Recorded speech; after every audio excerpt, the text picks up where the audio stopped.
truth, and life. Here is the Brother Leon Show. You better recognize.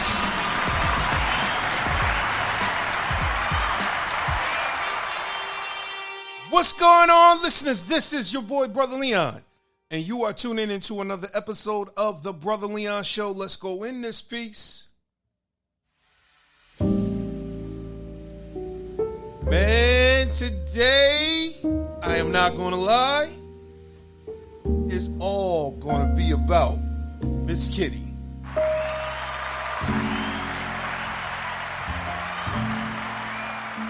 So we're going to entitle this episode, Not Your Average Kitti. Because today we have on the show, Miss Kitti O Sheabutter.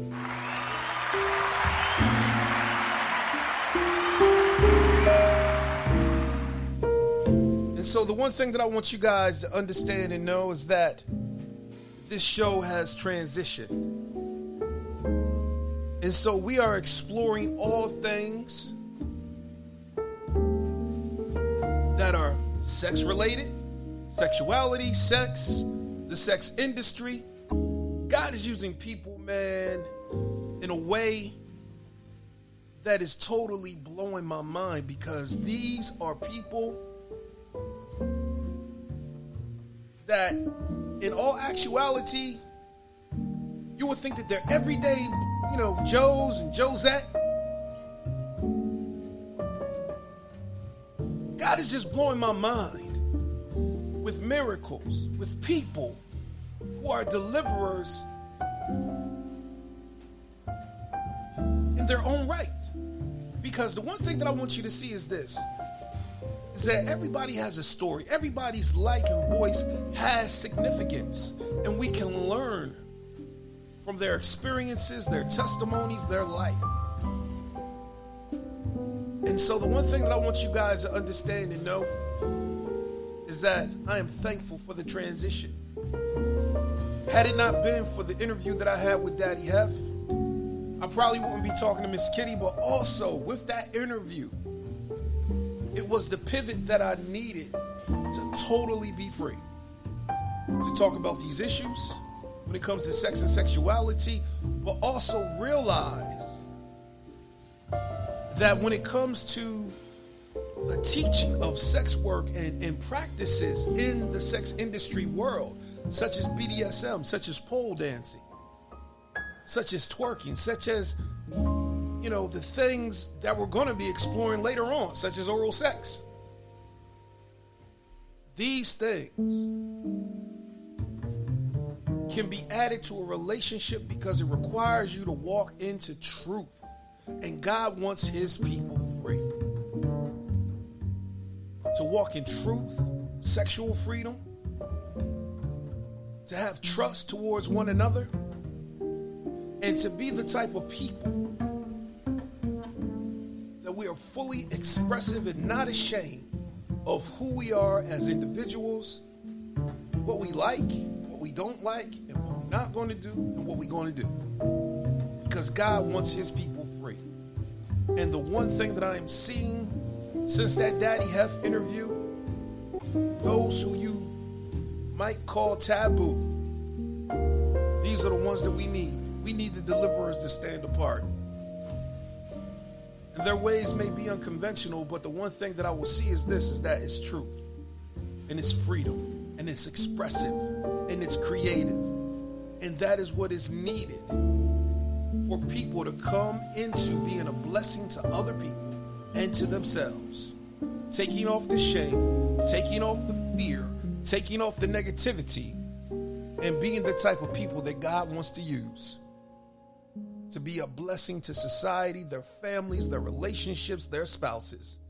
So today is going to be a day where it's not your average Kitti. It's going to be all things Miss Kitti today.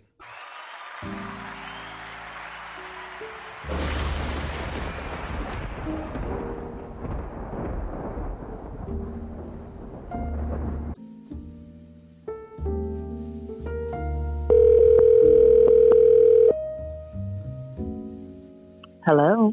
Hey, how you doing, Miss Kitti? How you doing, Brother Leon? Hey, it is so good to hear your voice. Let me give you some applause. So I just want to welcome you to the Brother Leon Show, and we just did the intro and everything like that. So we're going to entitle this episode, rather, Not Your Average Kitty. So I just... Indeed. Yes, definitely, because the one thing that I see, you are very unique. I love your energy, and I'm looking forward to speaking with you. So, ma'am, I just want to say thank you for everything. Let me give you some applause. I live for it. Thank you. No problem. You got all that. I'm serious. You're definitely worth it. So Miss Kitti, first question, who are you? I am Kitti O Sheabutter from Chicago, Illinois. I'm a burlesque dancer. I also do sensual hula hoop. I'm dabbling into fire performance, and I am a pinup girl. I got the cover of a magazine, so I'm a cover girl. Wow, that's great. That's great. Let me give you some applause. So, yeah, I think the one thing that I'm starting to realize is that God is using unconventional methods and means to show people that they can be a blessing. And like, if you're teaching this and you're showing people and you're opening up people, you are actually being a deliverer, and you are showing people like, hey, I can show you this skill so that you can be a blessing. Or you can watch me, you can gain this information, and then you can take it home to your significant other. And you can be a blessing, and you can and you're taking shame off of people. You're delivering them from shyness into confidence. And that's the one thing that I'm starting to see right now. You know, is that it's ultimate truth. So I just want to say thank you for you being yourself and your journey. And I am looking forward to this interview and with words and the wisdom that you want to bring.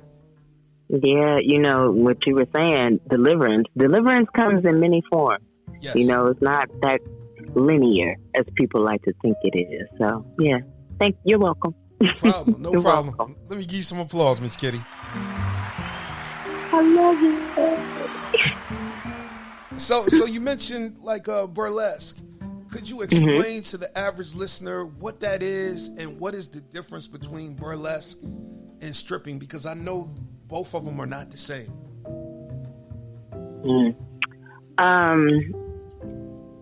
Simply put, burlesque is the art of striptease. Okay. Yeah. So you know, people get kind of a little huffy about, oh, burlesque dancers are not strippers and strippers are not burlesque dancers. In some same vein, you know, we are still dancing.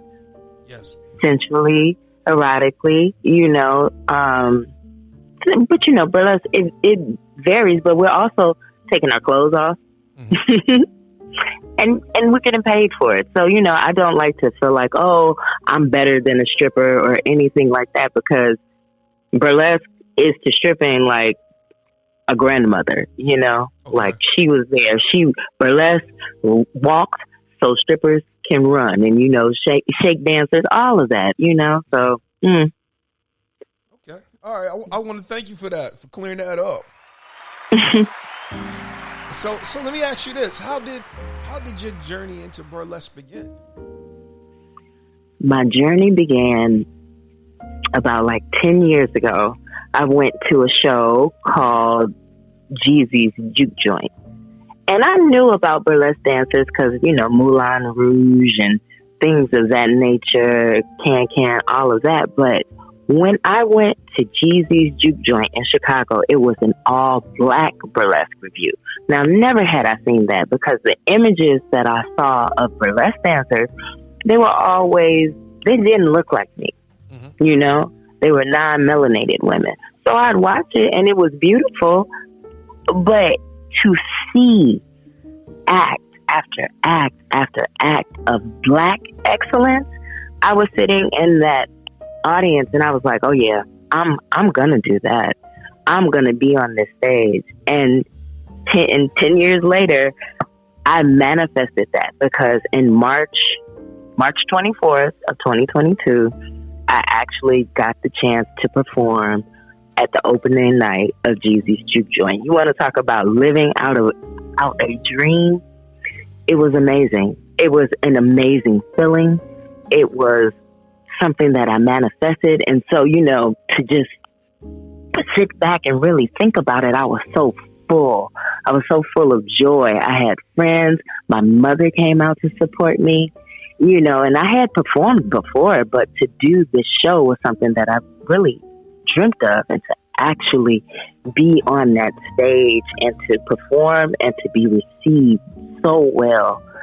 Like all of the headliners, they were coming up to me like, "Hey, you're bad," giving me compliments. It felt so good. Jeezy was like, "I'm so happy I booked you," just so good. So it's an amazing journey that I'm on. Wow, that's great. That's great.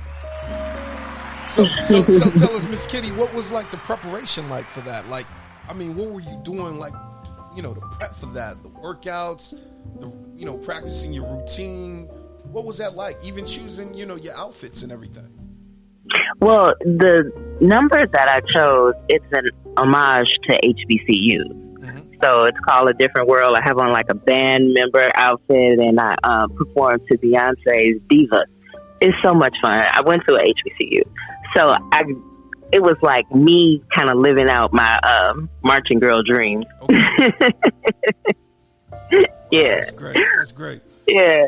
But, the dance preparation, the costumes, because what a lot of people don't know, a lot of the burlesque dancers, artists, we pick out our own costumes. We're our own choreographers. We're our own hair, our own makeup. It's a lot to put into it, and what you see is finished product, but what you don't know is the hours of practice, things to get it right, to freestyle, to do however you perform, and your makeup, like I said, your hair, your costume, and then to do it on stage, it's just a feeling of empowerment, because you look back on it and you're like, I did all of this myself. Hell yeah, I did. Yes. This is me. This is what I do. And you feel good. You feel powerful. It's a wonderful feeling. That's great. Let me give you some applause.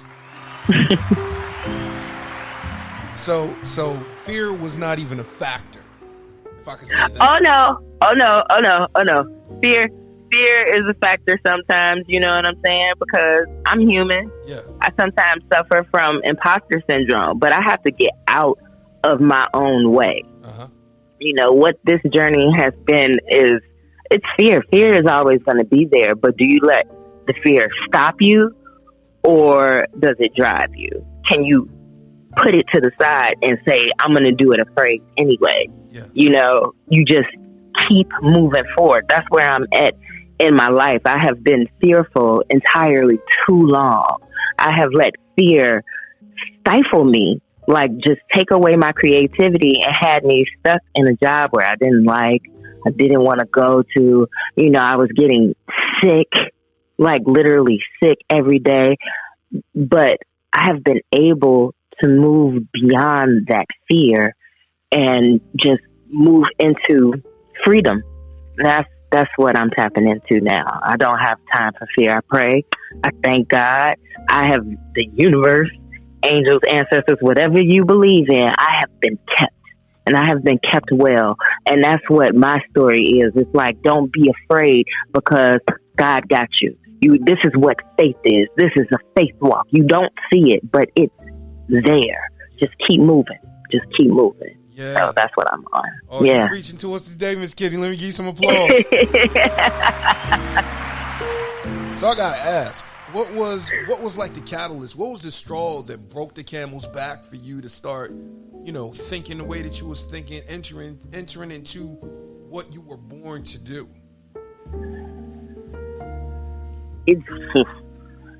It's been a journey, and I have been so hard-headed.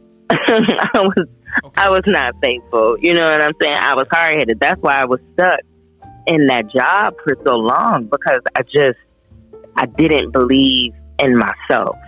But on the other, 2020 was interesting, right? Yeah. A lot of us we had to sit with ourselves, you know, and we had to sit with our partners, and we had to sit with our spouses, and sit with our families, and, you know, or roommates, whatever your situation was.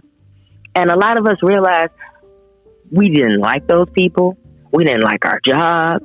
Hell, we didn't like ourselves, but we were forced to kind of deal with it, you know. And so that's where I found myself. I'm like, oh goodness. And all the little frightening demons started popping up, and I'm like, oh no. So at first I found myself indulging in alcohol way more. And then I was like, you know what? No, I'm going to choose sobriety. And I did that for, I had a conscious decision not to drink about like 2 years. 2 years I started again.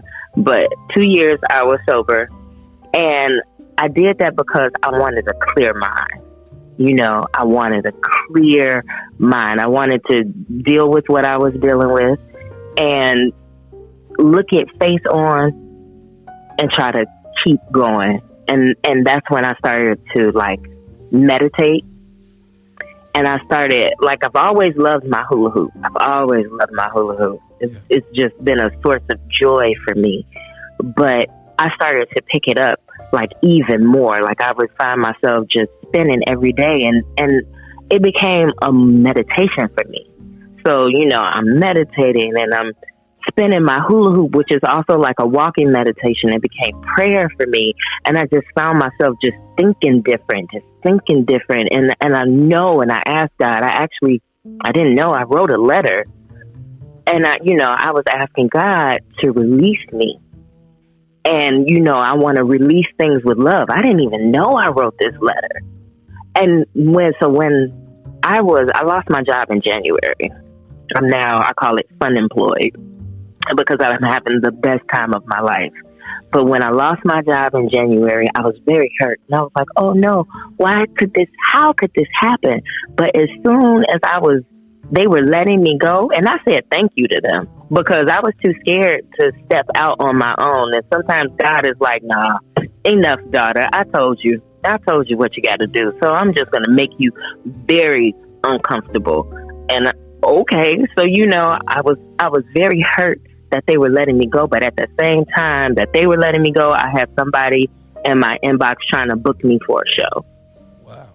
You know, and so that's when that journey, I was like, oh, so when one door closes, another one does open. And it just started opening up. You know, I was doing shows and shows and shows. Then I got to do my dream show with Jeez Louise. Then I got a cover of a magazine. It's thing after thing. It's just blessings. And I'm so grateful. I'm so grateful. Wow. I'm so grateful. Let me give you some applause. Because what I see is you stepped out of the boat and you stepped on the water. And you began to walk on the water. And you began to live your dream. And it was your faith, you know, bringing you into full manifestation. So that's what I'm seeing. I mean, door after door after door opening for you. So, hey. Yeah. So let me ask you this. When things started opening up, was there a point where you were like, man, Lord, thank you? I mean, did it seem like a dream, or it was like, yo, this is what was meant to happen? I'm between both ends. Okay. It does feel like a dream, because I'm getting paid to do my art. I'm getting paid to be creative. You know, I've always been an artist at my core. Like, always been in drama and dance, things of that nature. So now to get money for it, it's like, oh, people actually do live like this. Of course they do. Yeah. You know, the people that are willing to put themselves out there. Yeah. So, you know, it's like, okay, here you go, Kitti. Put yourself out there. You got it. Mm-hmm. Go ahead. Watch what'll happen. Look at how good life is. Life is grand. You see that? Yeah, that's great. Yeah. That is so good. So, tell me, Miss Kitti, tell me about the cover. And you say you got cover work. So what was that like? So during the pandemic, I've always been into pinup girl art. I've loved it. And again, looking at pinups, I usually never saw anything that looked like myself. So there is a publication called Chocolate Cheesecake Pinups, and I found them on Instagram, and they had a call for models, to submit to their publication. And I'm like, okay, sure. The first time I was inside of their magazine, which was in 2020, I shot all of my pictures. I did it myself. So I was very happy. I'm tapping into photography. I'm tapping into my creativity. And I actually got myself printed in a magazine. Awesome. Cool. So, when it was time for this year and cover work, you can always be a cover girl if they choose you.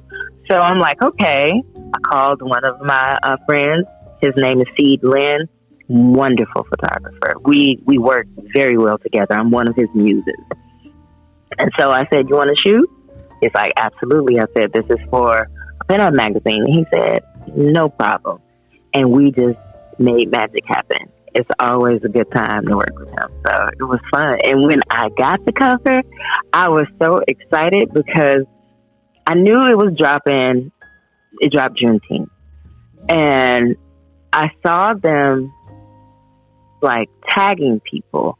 And I'm like, oh goodness. Oh man, I didn't get published. I was worried that I just didn't make I ended up on a cutting room floor. I was a little nervous about that. Mm-hmm. And so I'm watching them tag people. I'm like, okay, well, you know what? Forget it. I'm not going to worry myself with it. I turned my phone off because I started to feel a little anxious. Like, I didn't get chosen? Oh, no. And then my phone went off. And I looked and I opened it up, but it was me on the cover. And I was just overwhelmed. I was overjoyed. I called him, and he had already seen it, but he was like, did you think we wouldn't when we were going to? And I'm like, you're right. You're absolutely correct. It's like, of course. It's like, yeah. Wow. It was beautiful. And on Juneteenth, too. And on Juneteenth. That was wonderful. Yeah. Wow. So yeah. Seeing yourself on that cover, I mean, what was the feeling like when you saw yourself on the cover and then looking back, like, I remember when they let me go and now I'm seeing myself on this cover?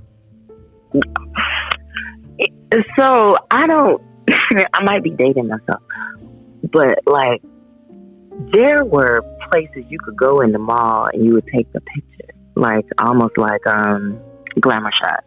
Yeah. But you take a picture and they put you on the cover of a magazine. And it's like, yeah, I'm on the cover of a magazine. So I look at that picture and I'm like, oh shit, I'm really on the cover of a magazine. Wow, this is amazing. This is me. This is me. I'm tickled. I am just tickled with life right now. It is truly. I'm so grateful, Brother Leon, for this point where I am at, just being able to be myself, unapologetically, yes. Be myself authentically. Yes. That is what is just, it's such a good feeling. It's such a good feeling. And, if you don't rock with it, that's fine. Everything ain't for everyone. That's cool. Yeah. But I'm happy where I'm at. That's so great. Happy. That's great. Let me give you some applause. Because it took negative things. It took, with COVID happening, opening up your eyes to get you to the place where now you are your authentic self. Mm-hmm. And I mean, I'm glad that you chose it, you embraced it, and now you're walking in the fullness of it. So I just want to say thank you, Miss Kitti. I so appreciate, where you are right now, because it inspires other people to say, you know what? I'm going to let that other stuff go, and I'm going to do what I'm called to do. I'm going to be who I'm called to be. Listen. Yeah. Yes, Brother Leon. I hope they do. You know what I'm saying? I hope they do. And the sooner you can do it, the better it is. But everybody has their journey and it's divine timing. And that's what I tell myself all the time. Yes. You know, everything is on time. Don't worry about it. You know, you might feel older. It's not too late. Go ahead. See what'll happen. Try. Just try. I dare you. Just do it. See what happens. So you're saying that, you know, it's about you being willing. It doesn't matter what your age is, but are you willing? Are you willing? Are you willing? You know, are you willing? And whatever that is, because what's meant to hit won't miss. I have a friend that says that all the time. What's meant to hit won't miss. And when she said that, it really just blazed on my brain, you know? And I believe in that. I believe that if it's gonna be, it's gonna be, and nothing is gonna stand in the way of hitting that target. Yes. So you just do what you do. You gonna get there. Seriously, if it's meant, it'll happen. And I feel that wholeheartedly. Yeah, exactly. Let me give you some applause. So I wanna change up a little bit. I wanna go back to your whole hula hoop thing. How did you start getting involved with hula hooping? With hula hooping? Oh, hula hooping was a joy for me since a kid. Just a kid. You know, my mother got us a hula hoop. I have a sister. And I just took to it very well. And even as I grew, I never stopped hula hooping.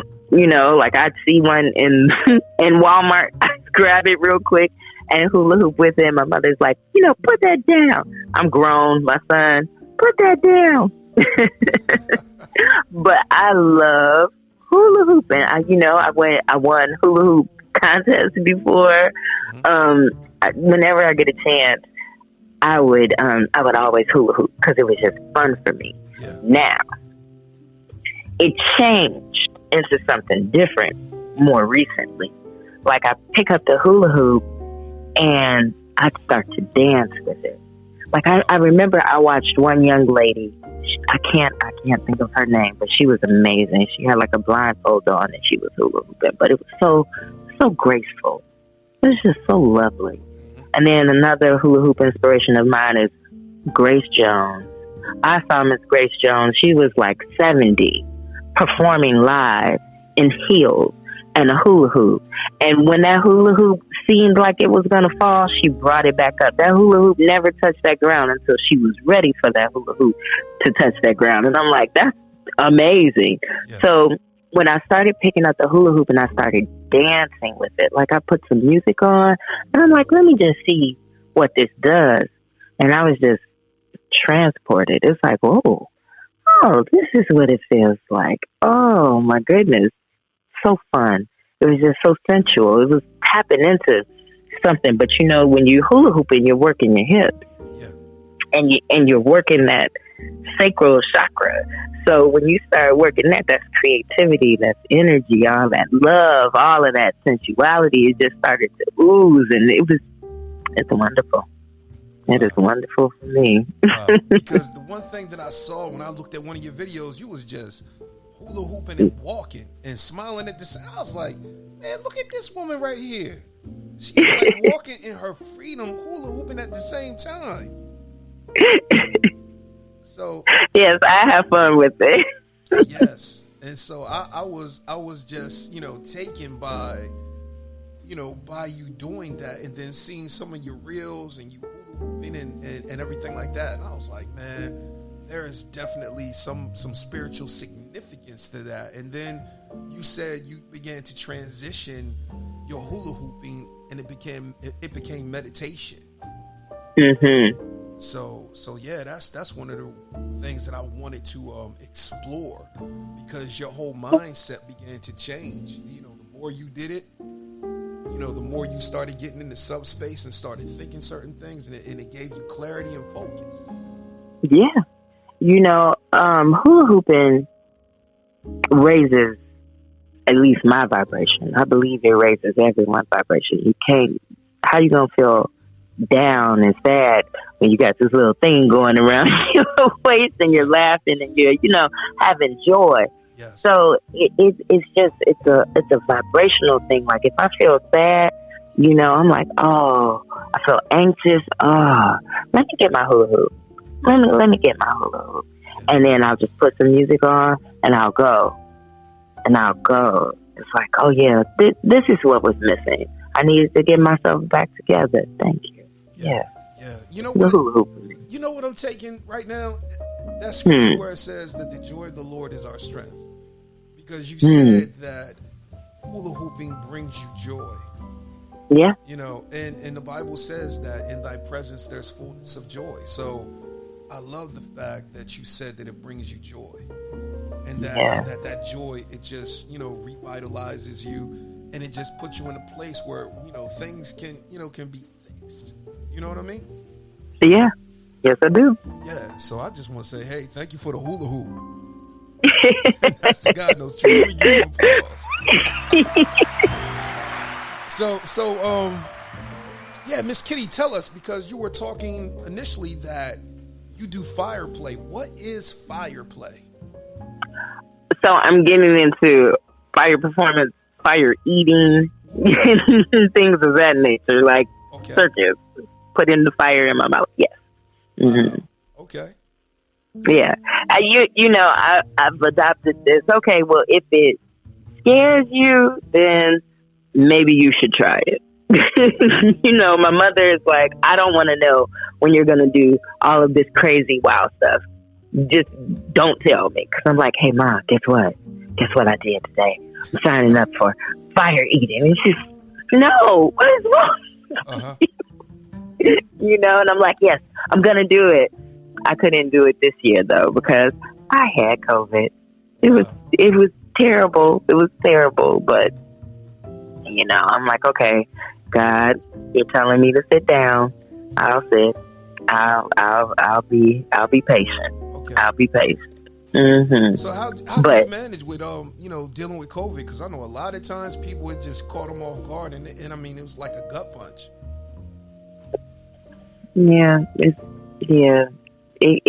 can do that, but luckily I was surrounded in love. You know, I have good friends and family that took care of me. You know, were willing to drop stuff off, and I was able to, you know, bounce back. Now, here was the thing for me: it made me lose weight, and I'm like, oh no, I'm a dancer. I don't want to be too small. You know, so then you have to go through these body images, because that's real. You know, we go through body images like, but that's what the dancing and the hula hooping and everything is for me. It's just accepting my body as it is. Mm-hmm. You know, that's what burlesque is. You see so many body shapes and body abilities, you know, because I've seen some performers in chairs, and when I tell you that they did the damn thing, okay, you don't have to look like me. You don't have to be tall. You don't have to be thin. You don't have to be muscular. It is every shape and every type of person. It's all about how you decide to present your creativity, and it will be loved. I promise you. Yeah, it's awesome. Wow, that's great. That's great. Yeah, because I remember I did an interview with a lady. She caught COVID, and she was in the female bodybuilding world. But she said it took weight off of her. But then she started getting into the bikini competitions. Nice. So I'm like, whoa. So COVID hit, and then you just pivoted and started doing something else. You kept it moving. Yeah. Oh, yeah. That's nice. Yeah. We people should be learning how to adjust during this time. If COVID has taught you nothing else, it's adjusting. Yes. Be prepared, because, you know, life will come at you fast, quickly. It can change in a moment. What you gonna do? Just adjust. You can't control it. Exactly. You can't control it. So, you know, adjust to it. Make it work for you. Yeah, exactly. So, Miss Kitti, I want to ask you about BDSM and everything. Uh-huh. So, can you explain to us, you know, what is BDSM for the average person that may not know what that, you know, what it stands for? Can you explain to us what it is? So, BDSM, the bondage, domination, submission. And then the M, it was like not masochism, because the old one was sadism, masochism. The M, I'm gonna have to look that up because I'm not sure. But I'm when I say very, I'm very new into this. But I'm learning that I really like it. Okay. I really, really like it. So Shibari is rope bondage. I'm definitely into that. And I've always been into impact play and breath play. That's always been something that I've been into, even, before dipping my little baby toe into this new world. Wow. So let me ask you this, like, what is it like getting into that? Because it's almost like you have to be honest. I mean, you have to be totally honest with yourself, and you have to be trusting. How were you able to come into that? To be, open with yourself and then be trusting, with a person? I am very exploratory. For me, I can only speak for me. I have always been willing to explore new things. So I can say what I like and what I don't like. Okay. I've always told my child, look, you can't say you don't like anything if you never tried it. Now you try it and you don't like it, I get it. Okay, fine. But try it at least once or twice. Then you can say, okay, I really don't like it. So I've been open like that with myself and my sexuality, sensuality. I want to find what works for me. Mm-hmm. And, like smacking my butt. Oh, that works. That works well every time. Okay. 5 stars. Highly recommended. Okay. but I'm the type of person that likes that. There are some people that do not want to get spanked. They don't like that at all. They might like a little feather, something soft, like some silk. They like textures, but they don't necessarily want to feel the sting of a spank. Okay. So let me ask you this, Miss Kitti. What role do you play? Do you play like the dom or the sub? Or have you been both? I am a switch, but I am definitely sub-leaning. Like, I like to be dominated, but I can dominate you now. Yeah, I will do that. Okay. Yet, I like to be dominated. Okay. I just do. I do. Even from the people that I choose to date, they have strong personalities. I'm just attracted to that type of thing. So for me, domination is right up my alley. Okay. All right. Cool. Thank you for that. Let me give you some applause. So I want to ask, how is it that people, because I know for myself, it took a minute for me to really be honest and be truthful, about who I am sexually, what I want sexually, what I like. Because I always thought that if somebody found this out about me, they would look at me all crazy and strange. So I love the fact that people, are now more open about themselves when it comes to sex and sexuality and their sexual freedom. So, could you just talk to us? How is it that you came to be so free sexually?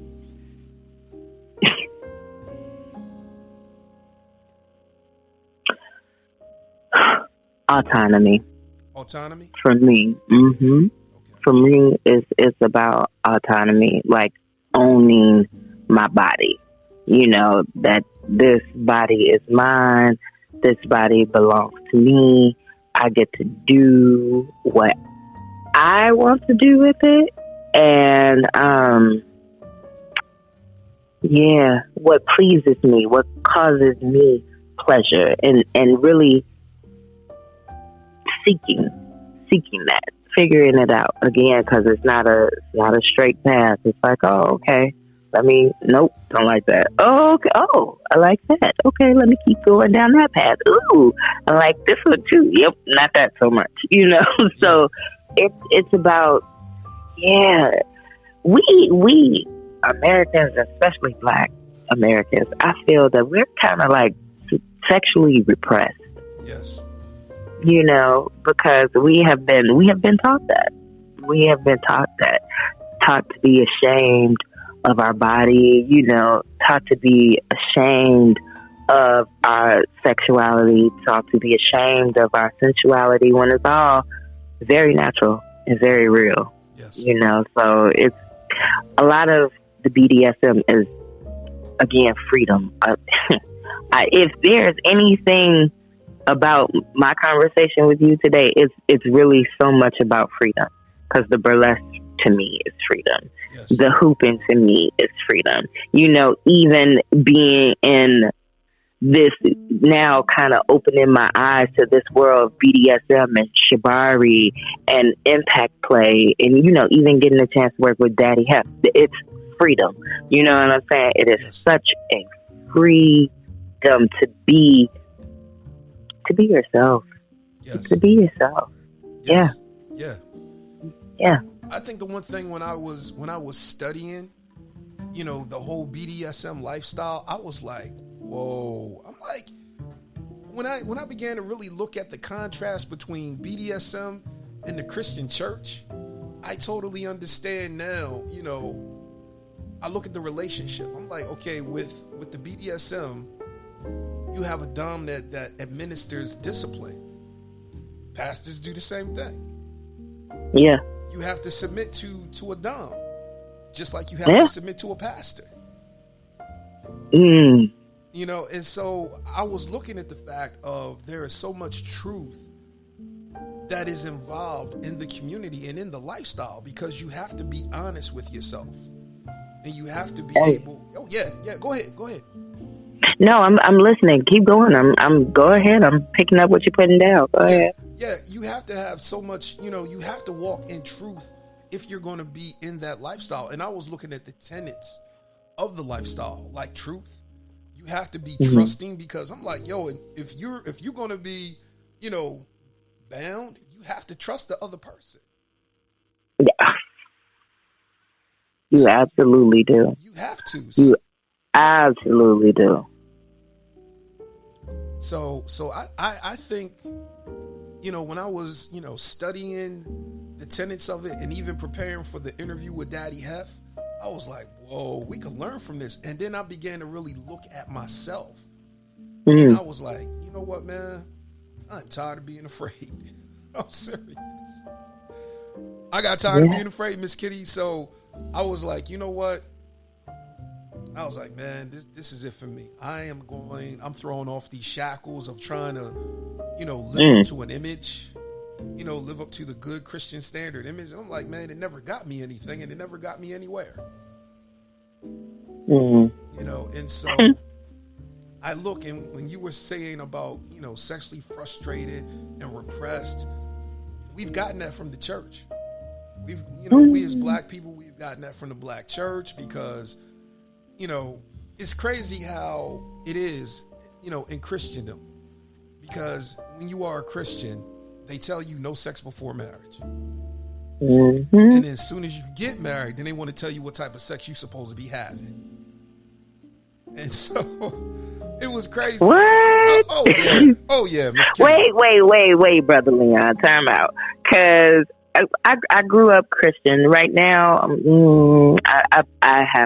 believe in God. I have faith, so we'll keep it there. Okay. But I'm fully aware, because I grew up Christian in the Baptist church. Oh, yeah. Now, what do you mean when you get married? They tell you what type of sex you're supposed to have? Because I thought that when you get married, hey, it's all systems go. Yeah, exactly. That's not it. Depending on what denomination that you're in. Oh, okay. In certain circles, they will tell you if you perform oral sex, you're going to get a sucking demon. Even if you're married? Even if you're married. And let me go further. What? If you allow your wife to get on top of you, you're allowing her to take your power because God has called you to be the head and not the tail. Well, then call me She-Ra. What the hell? I'm telling you. Miss Kitti, God be my witness. I wrote a book about that, about all of that stuff. And here's the last one I'm gonna go with, and I'm gonna stop right there. Okay. If you having anal sex, then you gonna go to hell. And I mean, it's crazy because the thing is that they give us religion to control us, but they will never give you truth to free you. Yeah. And even though the Bible says that marriage is honorable and all, and the bed undefiled, but whoremongers and adulterers God will judge. My question is, what could I do as a married person that could send me to hell if I'm not cheating on my wife? You know, if there's no emotional affairs, no physical affairs, it's just me and her. What could we do sexually that could send us both to hell if it's just us? And nobody can answer that. I'm like, even if we in a role play, you know, that can't even send us to hell, because I've heard people, you know, downplay and talk against role play. So I bet you they are unhappy people. most of them are, and a lot of them, they preach against the things that they're doing secretly. Well, and then there's that. I was gonna say either they're super uptight or they're lying. Exactly. They are pretending like they're not doing those things, and they're doing it in the dark. Baby, just be in the light. Go ahead, free yourself. You all right? Who cares? Exactly. That's really where I'm at. I'm minding the business that minds me. Yes. Hello. Minding the business that minds me. That's not my never mind. What you worried about what they doing? Exactly. You want to do it? You want to do it? Go ahead. You might like it. That's what you're scared of. Exactly. That's what you're scared of. You're scared of liking it. Exactly. Exactly. And the crazy part is that you have to ask yourself, you know, God gives us all things richly to enjoy. And I believe that sex is one of them. I believe that our spouse is one of them, because once we leave this planet and we get to the other side, I'm like, yo, it ain't going to be no more marriage. It says it in the Bible. There will not be given or taken in marriage. So my thing is that you need to enjoy it now. You need to enjoy all the sex and all the play that you're going to get now. Because my thing is, God wants us to live for now, for today.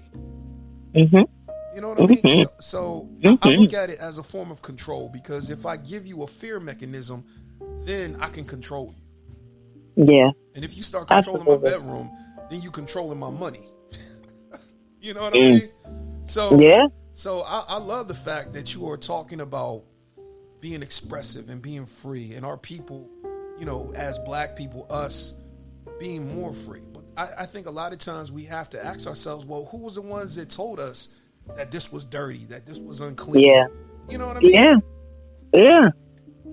Where did we get that from? Did we hear it at home? Did we hear it at church? Did we hear it in the things that we take in everyday society? You know, where did these messages come from? And then it's on us to reprogram our minds. Exactly. You know, because those messages have been inundated. Yes. You know, they are deep. So it's about retraining your brain and just coming out of that cocoon, just breaking free. Yeah. And I'm not gonna lie, since I made up my mind that I was going to break free, you'd be surprised how many doors have opened. I'm serious. I'm serious. I know. You didn't hear what I said earlier. Oh yeah. I was like, yeah, I know. Yeah, I know. I'm serious. And the crazy thing is that I mean, even doors that I was like, all right, Lord, if that door right there opens, I'm good. And them doors started opening. I mean, opportunities. I'm like, yes, Lord, I thank you. I'm embracing the transition of this show. Yes. I mean, even claim it, Brother Leon. Oh yeah. Even the fact, you know, the conversation that you and I had prior to this interview. I mean, doors just started opening, and I'm like, you know what? This is God, because what I'm starting to see is that God is using, people that probably the average churchgoer or Christian or minister would be like, nah, I ain't fooling with that. That's too much. I'm like, ain't too much here. Because sometimes you have to be extreme to get free. Yeah. I believe that. Yeah. Yeah. I believe that, sometimes you have to be unconventional to come into healing, to come into deliverance, to come into restoration, to be what God, orchestrated you to be from the beginning. And I believe sometimes it takes the unconventional to do that. Growth isn't comfortable. Yeah. It's just not. And I'm also, it's not always pretty either. There are things called growing pains. They're called growing pain for a reason. You have to go through it. Oh, Lord, I just got a flashback. Yep. Because I got the flashback because honestly, we were talking about Daddy Hess. Yeah. And my session with him was transformative. And you're talking about releasing through pain. Yeah. That is what happened for me. Wow. It was quite amazing. That's great. So let me ask you, how did you come across him? I mean, did he choose you or did you ask him? How did that happen? Oh, well, we're friends. Okay. We're acquaintances.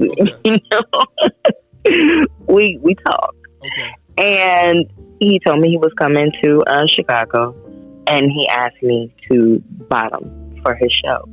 So I'm like, sure, absolutely. But this is my first time. I've never bottomed for someone, not publicly. Not public. Okay. So, I'm like, okay, I'll do it. And I went in with a completely open mind. Now, this was our very first time connecting, but we had spoken over the internet several times on the phone, and he just had good energy. And like I said, I knew what I was going to do, so I decided to fully immerse myself in it. Okay.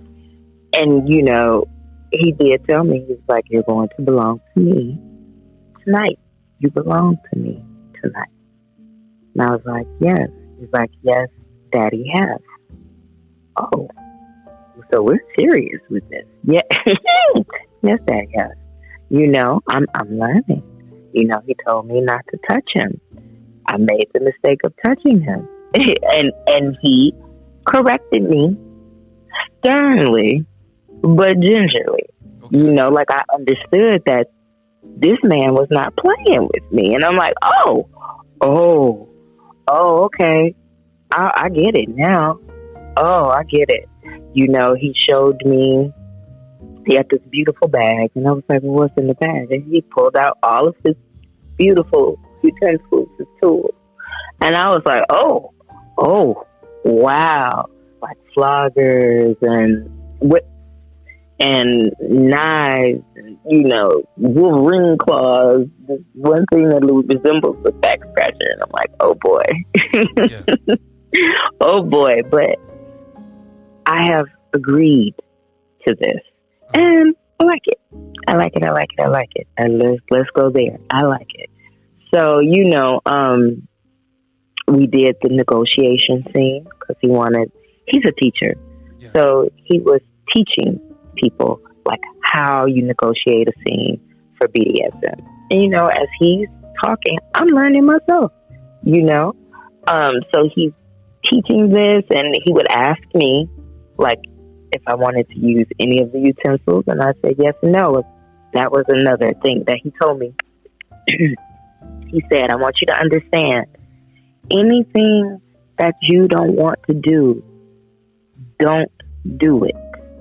He was like, a lot of people think that the power is in the dom's hand, but it's actually in the sub's hand. He was like, that would be something completely else, and we don't want that. And I'm like, no, we don't. He said, so if you don't want to do it, let me know. Just say no, and I'll put it right back in the bag.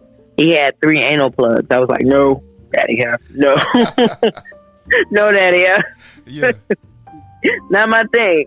But yeah, you could beat me. That's kind of twisted, but you could use those other things. So, you know, I did feel very empowered. Wow. That he was like, you know, you have every right to say no, and I'll put it up. Now, let's put a pin right there. Okay. I am a survivor of sexual assault.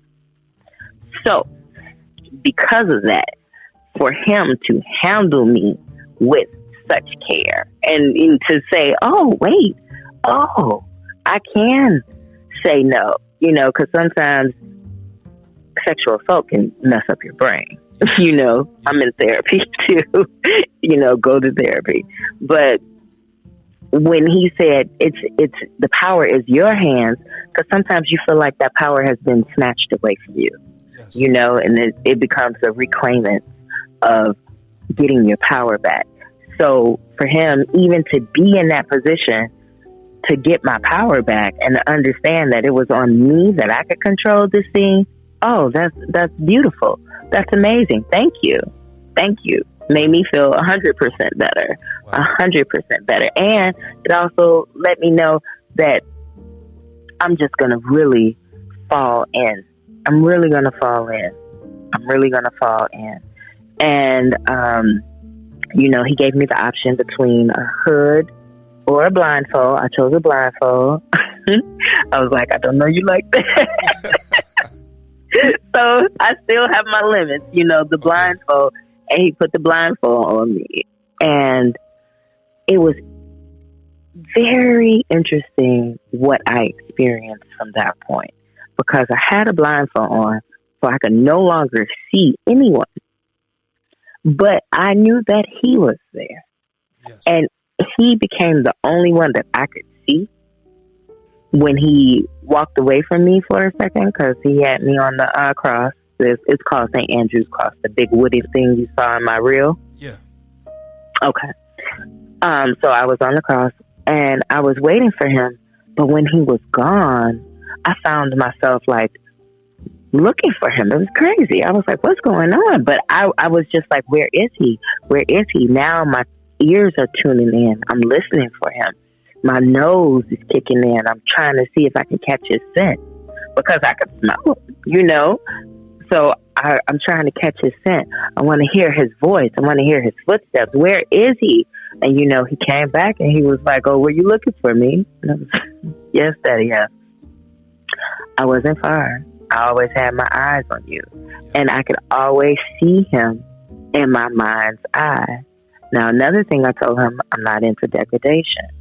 I like praise. I have a praise kink.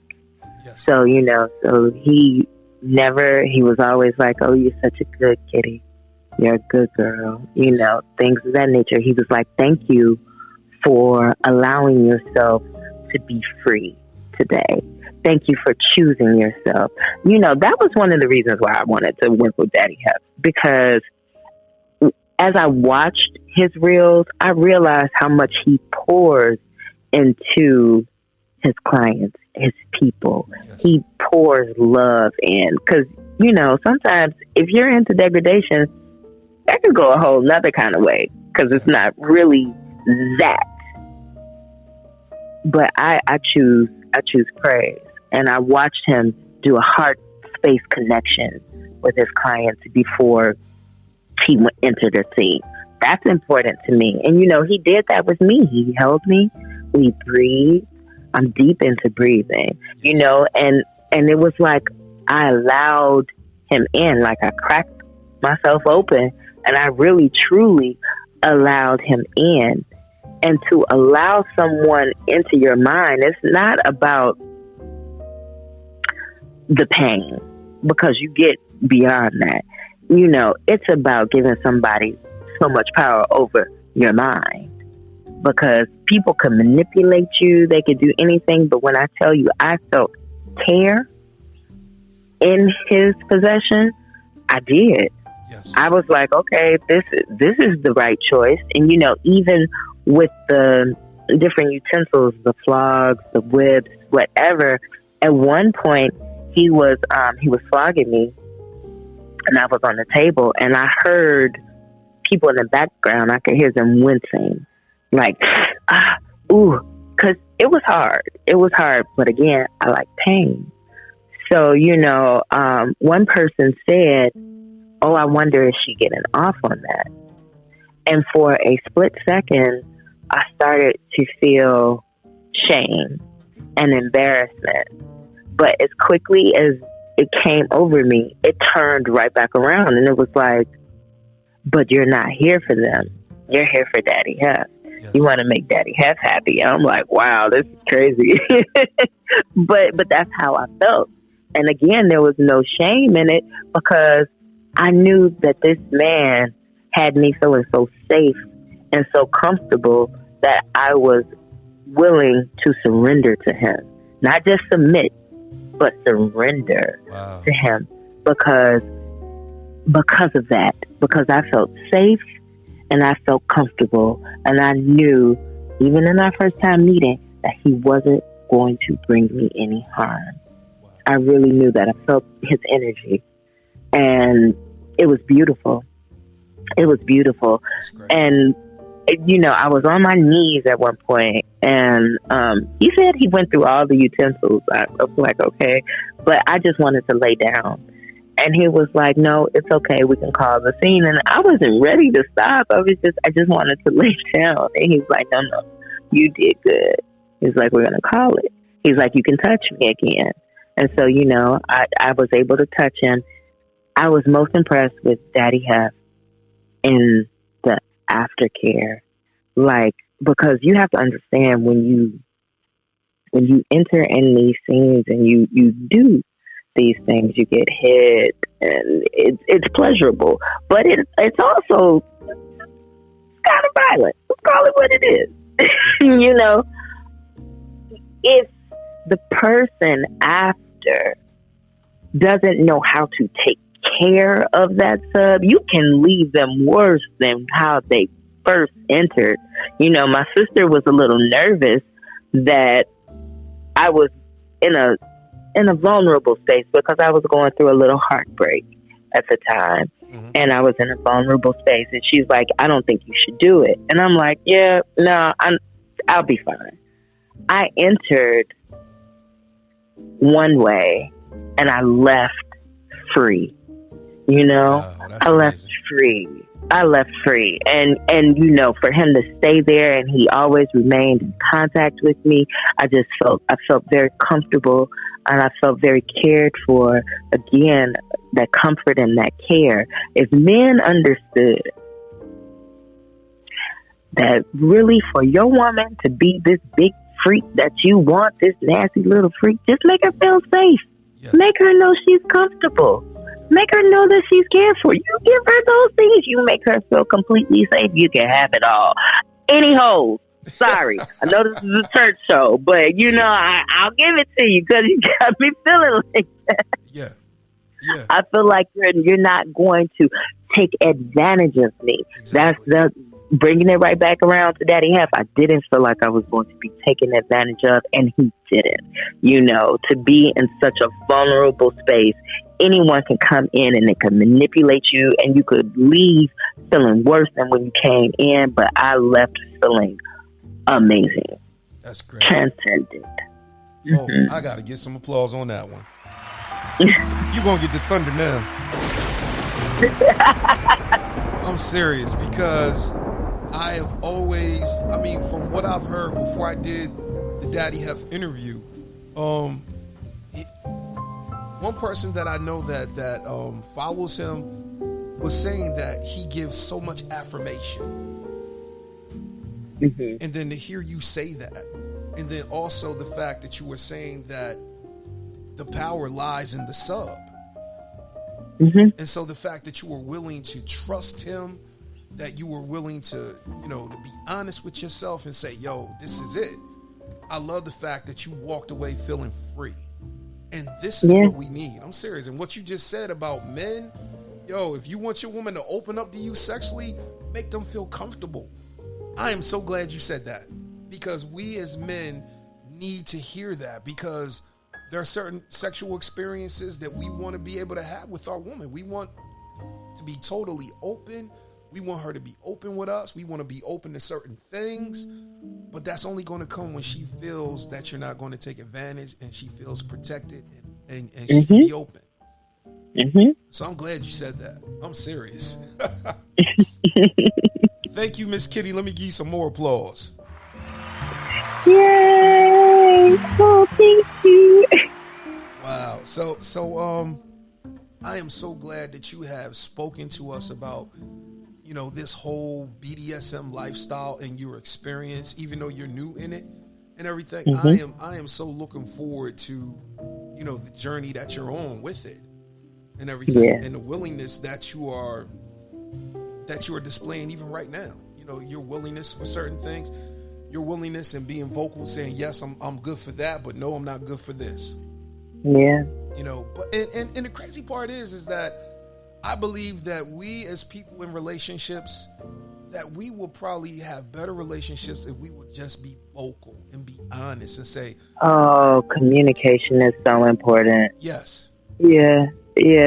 Communication is so important. And like, that was another thing that Daddy have said. He was like, you gotta listen. You have to listen, because if you don't listen tonight, like, things could go left, like hospital left.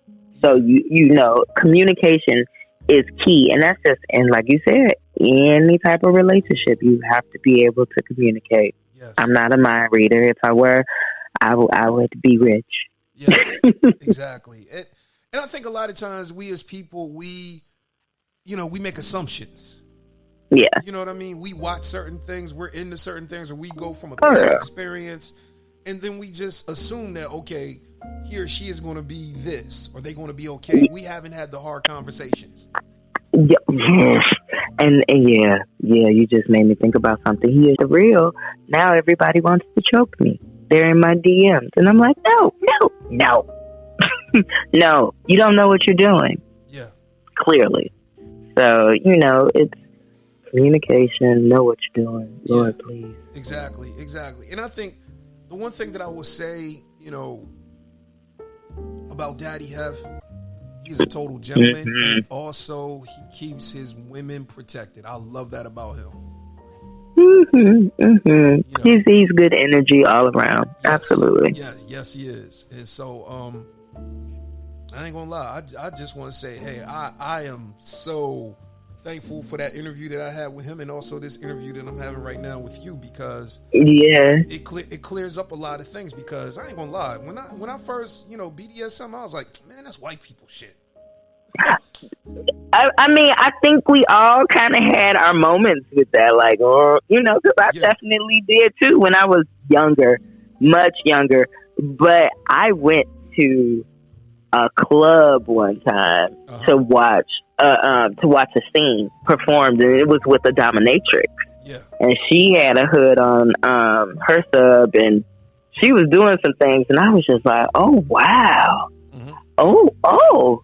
This is interesting. And I took a guy with me, and he had no idea where we were going, and he was like, oh my God, where are you taking me? But I was curious, and I wanted to know, and I knew that it was more than just white people shit, and I wanted to explore a little deeper. So I've always kind of been peeking through the blinds, like, what's going on over there? Exactly. I want to see. It looks fun. Yeah. Exactly. I started watching this show on Netflix called How to Build a Sex Room. And I'm not gonna lie. I was like, whoa. I mean, I like the fact how this lady is, you know, building sex rooms and everything like that, but also she is getting people to come out of their shells and getting people to talk about certain things. Yeah. You know, so I was looking and I was like, yo, I'm like, yo, I want to get that. I'm thinking to myself, like, man, Lord, I thank you that you love me, that you always gonna love me, because if I tried to explain this to the average person, they would look at me all crazy.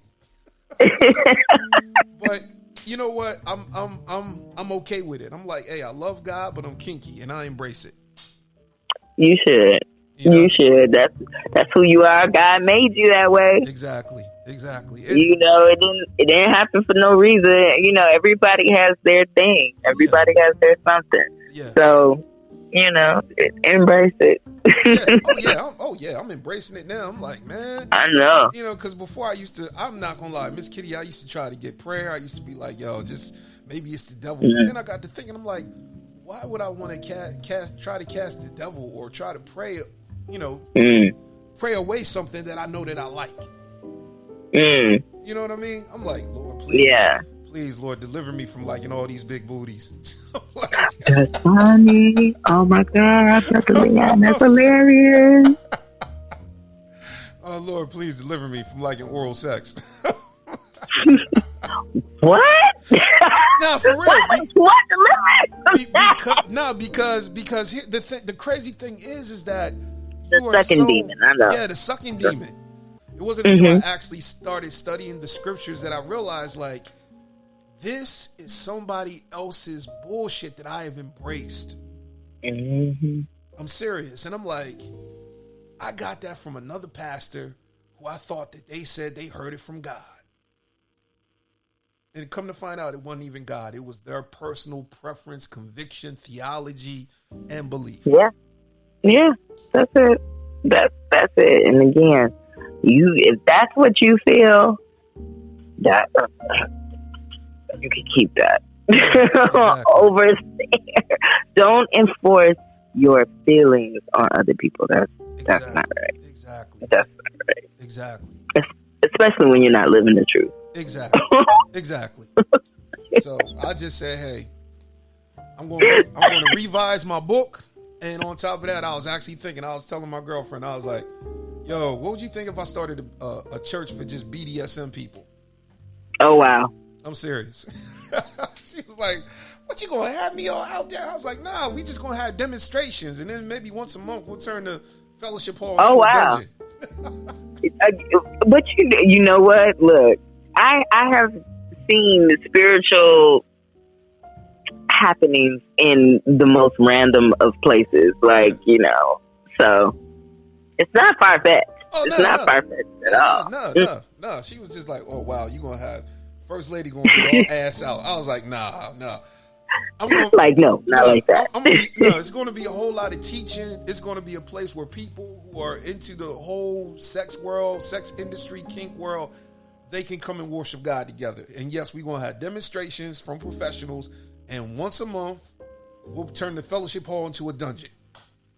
Oh, wow. Yeah. That's what I was thinking. Yes, all right. I'm here for it. I'm here for it. I gotta come. I'm just over. Oh yeah. I'm definitely thinking. No pun intended, or maybe. Yeah. But I'm thinking, I was like, yo, I'm like, this could actually happen, because my thing is that if you are free, God wants us to be free sexually, just like He wants us to be free from any other addiction or anything that is here in our life. So I look at it as, if, people can come into truth, if they can come into healing, because of some of the tenets that are involved in BDSM, I am all for it, because the Bible says that you shall know the truth and the truth shall make you free. And so I feel like, if as a community we can come together, we can sharpen each other, because the Bible does say that iron sharpeneth iron. So there's things that we can learn from each other. And then on top of that, the fellowship alone. You don't have to feel like that you are, you the only unicorn out here. Nah, it's a whole lot of unicorns out here. So come, get in where you fit in. Yes, that's what I'm like. Exactly. Get in where you fit in. So I'm serious. I might do that piece. I'm serious. let me know. I'm gonna have to take a trip. Oh yeah. Because I was thinking, like, you, Daddy Hef, a whole lot of other people out there interviewed. I'm like, yo, if I ever have a first service, I'm gonna have all of y'all there. I'm serious. I was like, yo, Miss Kitty and another person, y'all can be doing the praise dancing. I'm serious. Right? Oh Lord, as long as I'm not in the mime. No. I ain't gonna lie. I like mime, but I'm like, man, nah, I'm good. I don't need no mime. I don't need that. I'm serious. I'm like, nah, we gonna have praise dancing with the flags, and I might even have like, if I could have somebody that can have like a rope, have it from the ceiling and stuff like that. So we'll see. Oh yes. But I think the one thing that I appreciate about you, Miss Kitti, is your openness. Thank you. Yeah, I so appreciate that. Let me give you some applause. So the one thing that I think probably the last question that I want to ask is the power that you realized that you had during that whole BDSM experience with Daddy Hef. What was that like? Seeing that, the power that you held at that time. What was that like? It's transcendental, like it's coming out. It's like the surrender and being able to let go. Being able to let go. You let go of that negativity and everything. I did. I let go. Like I said, I was going through a little of a heartbreak and just a bunch of things I had going on at the time, and I was just like, it's too much. Yeah. But to have that experience and actually just learning to let go, you move beyond the pain, and that's where it kind of becomes like the testimony. It's like you move beyond the pain. Now if somebody is hurting you. That's clear, because that person probably doesn't know what they're doing. Yeah. But when there is impact, and it's an initial sting, but it goes beyond that, and it starts to get to the point where you don't even feel the sting. It's really just pleasure, and it's really just a release. It's almost like a purge, and you're letting go. You're letting go, and I feel that way even like with the shibari. You're being bound, but you let go. Wow. You let go. I wanted to ask you about that. What was your first experience like with that? Now that was another interesting thing. I work with Sir Nadi a lot, and he was like, I'd love to tie you up. He has beautiful designs, gorgeous. So I'm like, sure. And for the first time, it was like being swaddled. It was so comfortable, and so the restriction just made you feel safe, and it made you feel secure, and you felt so. It's a good feeling. It's a good feeling. Wow. Safety, security, and then when you let go, like when he undoes you, it's like, okay, now the blood is rushing, and you're like, oh my goodness, oh wow, oh yeah. So again, to me, it is about letting go, allowing yourself to just not be held by this box that we're in. It is really about just coming out of it, coming out of it, coming on the other side. Yes, exactly. It's about that release. Yeah, absolutely. And it's a sweet, divine release. Yes. Indeed. I love it. I love it. So let me ask you this, Miss Kitti. It's almost like you came through an evolution. And it's almost like, wow, like, and the crazy part about it is that you're not even done yet. It's almost thank you, because I was going to say I'm still evolving. Yeah. So I'm still evolving. So I am so excited on, where you came from, where you are, and even where you're going. Yeah. Because the crazy thing about all of it is that not only do I see you experiencing these things and being open to these things, I actually see you teaching people these things. You know, so I'm so enjoying your experience right now. You know, your testimony that you're giving me right now. And, you know, when people listen to this episode, they're going to be like, yo, she came out of her shell. She came out of the box. She didn't even let what happened in her past stop her. And if she can do it, I know I can. Seriously. Yeah. Mm-hmm. So I just want to say thank you. I'm serious. You're welcome. You're welcome. Thank you. Hey, no problem. Let me give you some applause. So Miss Kitti, how can people follow you? How can people get a hold of your covers and you know, see you on the road and stuff like that? How can people do all of that? Well, I am on IG, Kitti, KITTI .o.sheabutter. That is my handle, Kitti with an I .o.sheabutter. Wow. Yeah. And then for my magazine, if you go to Chocolate Cheesecake Pinups, I am volume 4 for the Juneteenth 2022 cover. I'm the girl with the Afro puff. Wow, that's great. That's great. I gotta get that. I gotta get that. Yo, look, when they call you for a calendar, please, I gotta get one. I gotta get one. I'm serious. Absolutely. I gotta get one. Absolutely. Yes. I was actually thinking about doing a calendar, so might be coming up. Yeah. Oh, yeah, definitely. Please. Yeah, please let me know, because I would definitely want to get one. I'm serious. Okay. Awesome. But, Thank you. I totally forgot. Talk to us about your Stretch It Out Sundays. Oh, right.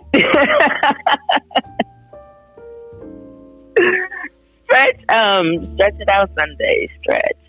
Those are my nude yoga pictures.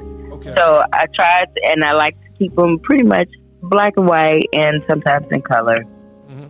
But I take my own shots. I edit them. I have fun playing like with the angles and everything because I like photography. Okay. I want to get more into it. Okay. I am my own muse. So I'm like, okay, I know how to make this look good. I can do this, you know, but Stretch It Out Sunday is dedicated to yoga poses because we all need to breathe. We all need to stretch. We get so tense. We are so tense. We don't even realize how damn tense we are. And especially the ones that's scared of a sucking demon. They real tense. So, you know, just to be able to, you know, stretch your body. Just even in gentle stretches. And I try to, you know, also remind people to breathe. Yeah. We don't breathe fully. I have to remind myself to breathe, you know, because if I get a little anxious or something like that, I'm not fully breathing. Yeah. So for me to be mindful and to be thoughtful and to tell myself to breathe, that's why I started like with Stretch It Out Sundays. Breathe in, breathe out. Because we don't fully take breaths. We take sips of air. A lot of us hold our breath and we don't even know it. Yeah, exactly. Like just slow down for a second. Just for a second. Just give yourself that gift.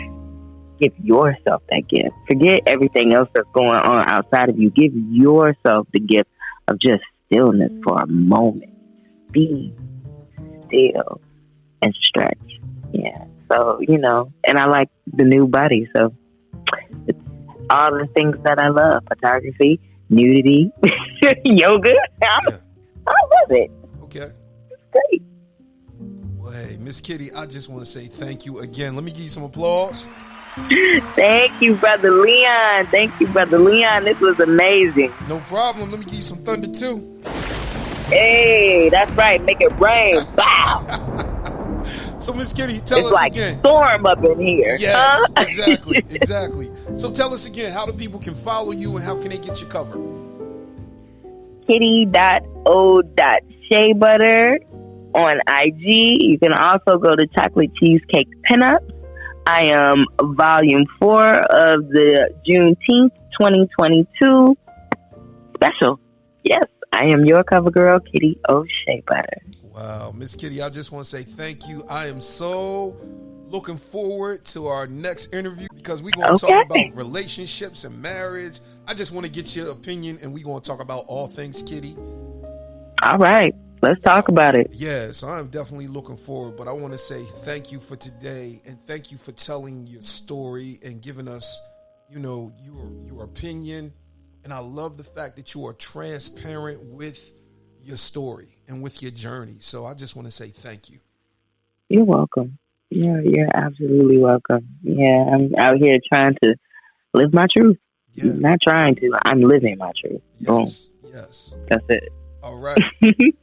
All right, Miss Kitti. So, hey, look, I just want to say thank you, and you take care, and I look forward to talking with you again. Thank you. Bye-bye. All right. Bye.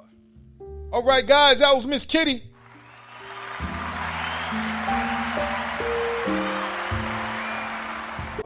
The one thing that I want you guys to understand and know is that today was a day of liberation.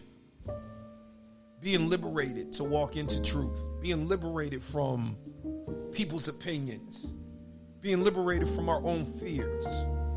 Being liberated so that we can be on the journey and be on the purpose that God has called us to.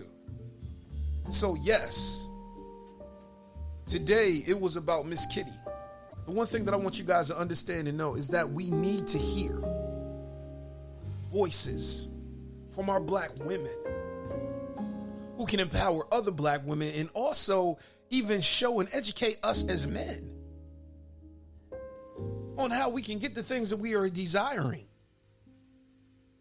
And also come into a truth and come into a trust and a bond where both of us can have together, because we want sustainable relationships. We want that love. We want that sex. But moreover, we want a life together that is not mundane. And so I believe that if we will begin to embrace certain things, and these certain things open us up to be truthful, to be honest, to be trusting, then we can have the type of relationships that we've been desiring and have the outcomes that we have. 10 years married, 20 years married, 40 years married, and not sleeping in separate rooms, not having affairs. Because we're honest, we're authentic, we're transparent, and we're vulnerable, and we're trustworthy. So this is what we can learn. And God is showing me today that it is through unconventional means, and even people that the world might deem something else, a label, a this, a that.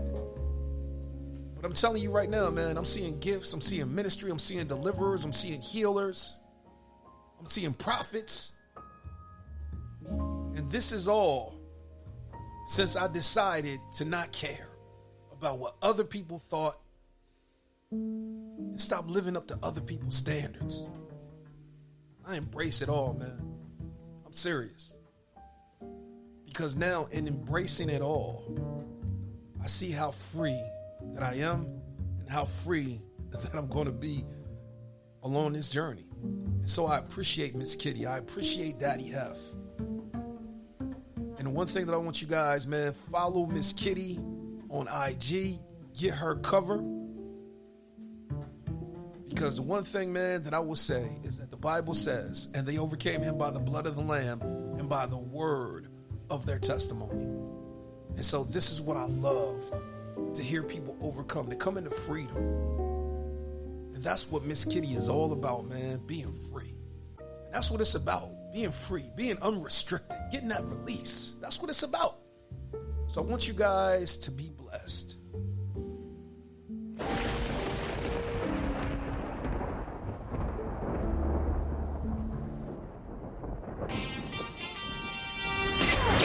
Walk in the truth that makes you free every day.